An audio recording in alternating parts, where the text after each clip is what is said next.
balik permainan seperti lawan solo, kembali permainan agresif tanpa bola, mereka tidak bisa main, kalau pegang bola mereka tidak bisa main. AC United yang main kali ini, bukan mereka tidak bisa main, kita paksa untuk mereka tidak bisa main. Kalau kita pegang bola, kita main. AC United yang main, AC United punya strategi, AC United main dengan pemain depan kita, AC United main antara pemain gelandang kita yang bagus-bagus dengan bola. AC United yang main kali ini. Kandang ini kali ini untuk AC United, kawan.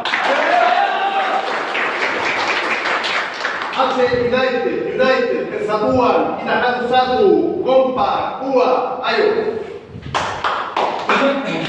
Dan ingat, ini adalah tempat netral, jadi tidak ada hubungan dengan tuan rumah.